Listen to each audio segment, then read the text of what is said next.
আসসালামু আলাইকুম ভিউয়ার্স, আশা করছি সবাই ভালো আছেন। আজকে চলে আসলাম একটা নতুন মজাদার রান্নার রেসিপি নিয়ে। চিংড়ি মাছ দিয়ে পটল রান্না খেতে অনেক মজা হয়েছিল, তো চলো দেখা যাক কীভাবে বানিয়েছে।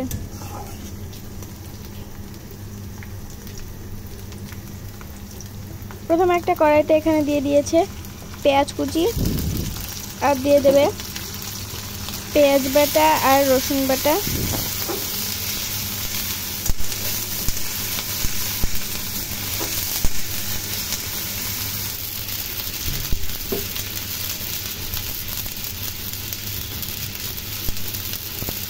এখন দিয়ে দেবে এর ভিতরে হলুদ, ধনিয়ার গুঁড়া, মরিচের গুঁড়া দিয়ে নাড়াচাড়া করে রান্না করে নিতে হবে।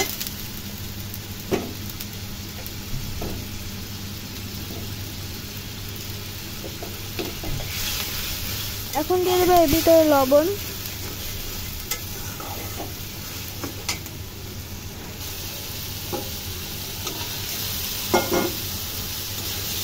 তারপরে দিয়ে দেবে আগে থেকে কেটে ধুয়ে পরিষ্কার করে রাখা চিংড়ি মাছগুলোকে।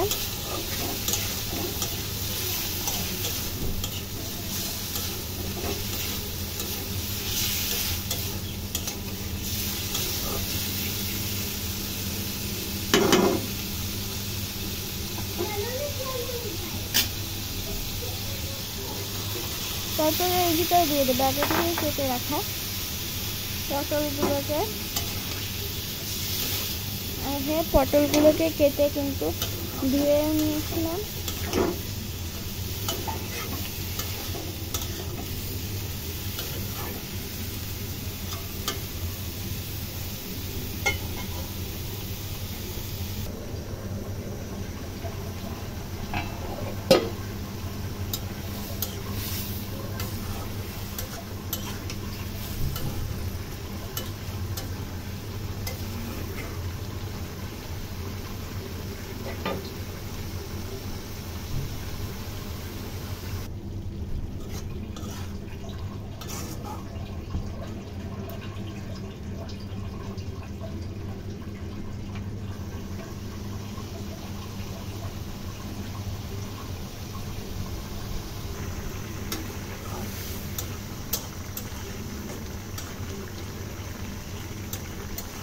ভিডিওটি যদি ইউটিউব থেকে দেখে থাকেন তাহলে সাবস্ক্রাইব করবেন, আর যদি ফেসবুক থেকে দেখে থাকেন তাহলে ফলো করে আমাদের পাশেই থাকবেন, যাতে আমরা আরও নতুন নতুন ভিডিও আপনাদের সাথে শেয়ার করতে পারি। ভিডিওটি ভালো লাগলে অবশ্যই লাইক করবেন, আর এই মজাদার চিংড়ি মাছের রেসিপিটা আপনার বাসায় ট্রাই করবেন, আর কমেন্ট করে জানাবেন কেমন হয়েছিল খেতে। তো এই তো এর ভিতরে দিয়ে দিচ্ছি 3টা কাঁচামরিচ। কাঁচামরিচটা আপনারা চাইলে দিতেও পারেন, আবার নাও দিতে পারেন। আমি 3টে দিয়েছি, আপনারা চাইলে আরও বেশি দিতে পারেন।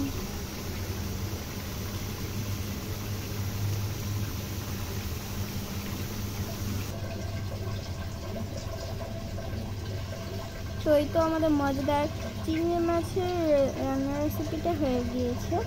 আজকের ভিডিওটা ছিল এই পর্যন্তই। সবাই ভালো থাকবেন, সুস্থ থাকবেন। আল্লাহ হাফেজ, আসসালামু আলাইকুম।